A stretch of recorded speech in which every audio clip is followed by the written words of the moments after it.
طب بقول لك ايه يا عم ابعد عني. دي كام؟ 4. ده حرام عليك.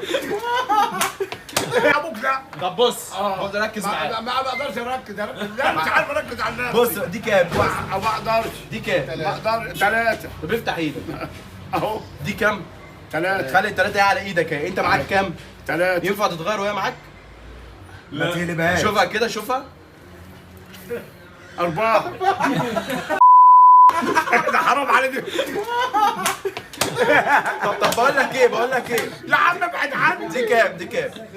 4. 4. بص كده اهي بص بص ما خفت يد والله. بقت 2. خفتين ايه يا ابني؟ بقت 2 اهي. نفس الكلب. اهي 2 اهي. طب بص دي كام؟ دي كام؟ اثنين. انفخ فيها بس انفخ فيها. انفخ. 1. لا ده خفت يد بقى. ده انت قلبت. يعني انا بمسك كارتين صح؟ طب افتح ايدك الاثنين. اهو. بس افتح ايدك الاثنين. اهو يا عم. افتح ايدك الاثنين خليهم كده. بص دي كام؟ ده واد اهو. ولد. لو انا بمسك كارتين يبقى ده الولد ماشي ولا ده الولد كده؟ انهي فيهم الولد؟ ده ولا ده؟ ولا ورقتين يبقى ده. طب شوفوا كده. ولا فيهم ولد. دي 6 وده 4. ده ابن ربنا شر.